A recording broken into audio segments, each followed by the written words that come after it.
काम किया है। और इस बेचने के साथ साथ में जो कॉरपोरेट, वे सारे कॉरपोरेट नहीं है, कुछ मुट्ठी भर कॉरपोरेट हैं जो उनके साथ ये मिल करके देश को बेच रहे हैं। यही सवाल है। सब कोई मुद्दा नहीं रहा, विपक्षी अब खोज रहे हैं मुद्दा मोदी जी का, क्या कर रहे नहीं कर रहे। अरे मोदी जी ने जितना देश को आर्थिकता मजबूती दी है, आज तक कोई प्रधानमंत्री। माकपा के जिला सचिव एहतेशाम अहमद ने केंद्र सरकार पर गंभीर आरोप लगाते हुए कहा है कि कुछ मुट्ठी भर व्यवसायियों को पूरे देश की संपत्ति सौंपी जा रही है।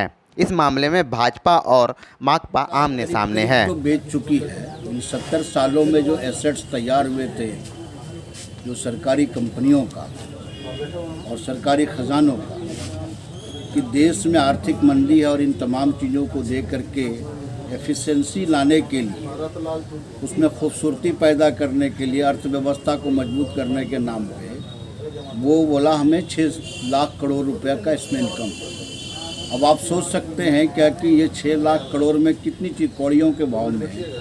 अब आप 400 से ज़्यादा रेलवे स्टेशन को आपने प्राइवेट के हाथों में देने की बात कर दी है। आपने 21 एयरपोर्ट्स को देने की बात कर दी है। 7000 से ज़्यादा किलोमीटर राजमार्ग, जो राष्ट्रीय राजमार्ग है, उसको देने की बातें की है। BSNL का है, MTNL का है, ये तमाम चीज़ों को आप लगातार दे रहे हैं। 21 एयरपोर्ट्स के इलाके को आपने दे दिया है। और इन तमाम चीज़ों को बेचने के बाद, प्राइवेट हाथों में देने के बाद, आप ये कहते हैं कि हमें 6 लाख करोड़ का इसमें इनकम होगा, कि मानना है कि ये उससे कई गुना ज़्यादा इसका इनकम है, ये कीमत इसकी होगी। तो ये कुछ मुट्ठी भर लोगों के नाम पर जो है आप उसको दे रहे हैं, और जिससे देश की अर्थव्यवस्था बिगड़ेगी।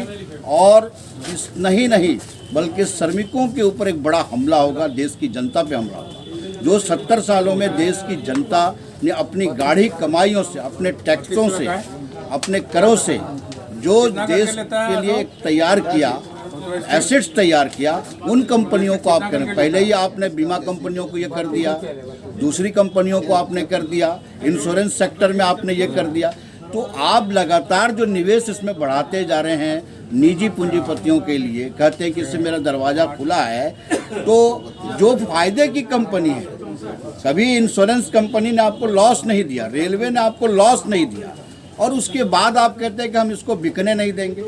एक तर्क दिया आपके पीयूष गोयल ने लोकसभा के अंदर में कि राष्ट्रीय राजमार्ग पर सरकार की भी गाड़ियां चलती है और प्राइवेट गाड़ियां भी चलती है, तो क्या ट्रेनों पर भी जो है प्राइवेट गाड़ियां चलेगी?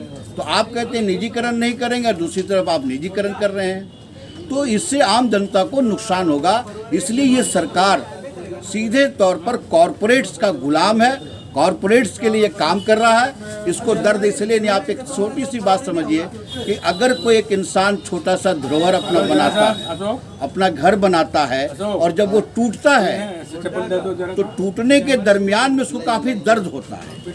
तो आज जो गद्दी पे आसीन है, इसने तो कभी देश को बनाने का काम किया नहीं। आज़ादी की लड़ाई में इसने जो है अंग्रेज़ों की दलाली की, और उन अंग्रेज़ों की दलाली करने में इनकी कोई भूमिका नहीं रही। तो देश को ये आगे बढ़ाएंगे कहाँ?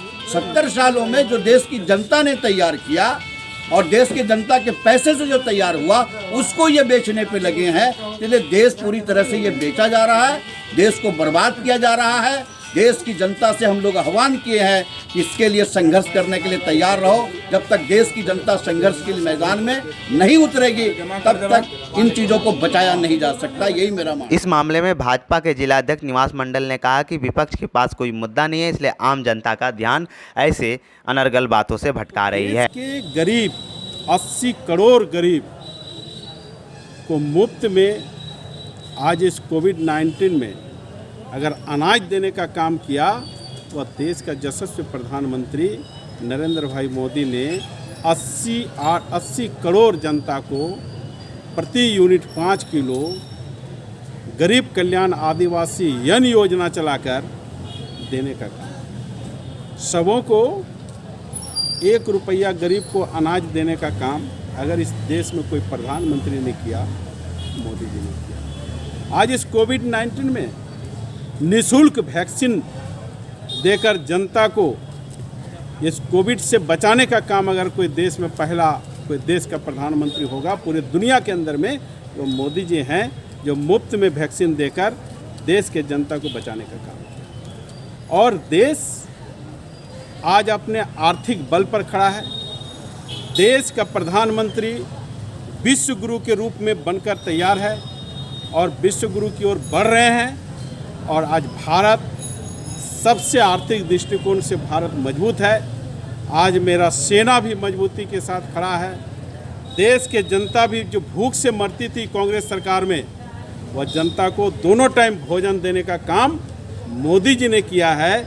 और गरीब कल्याण अन्न योजना के तहत इस कोविड-19 में आज नवंबर तक अगर मुफ्त अनाज देने का काम देश का कोई प्रधानमंत्री किया, वह नरेंद्र जी मोदी ने किया है। इसलिए हम कह सकते हैं कि मोदी जी के नेतृत्व में देश मजबूत हुआ, देश का आर्थिक स्थिति मजबूत हुआ, देश में स्वास्थ्य सेवा मजबूत हुआ, देश में यातायात व्यवस्था मजबूत हुआ, देश के नौजवान और पढ़ाई की व्यवस्था मोदी जी ने किया, देश के रहने वाले गरीबों को मुफ्त भोजन देने का व्यवस्था अगर किसी प्रधानमंत्री ने किया आज़ादी के बाद, वैसे प्रधानमंत्री का नाम नरेंद्र भाई मोदी। माकपा के जिला सचिव ने कहा कि बढ़ती महंगाई और देश को बेचने के खिलाफ जल्द ही वे अपने पार्टी के साथ सड़क पर उतरेंगे। वहीं भाजपा इस मुद्दे को पूरी तरह से नकार रही है। दुमका लाइव न्यूज़ के लिए दशरथ महतो की रिपोर्ट।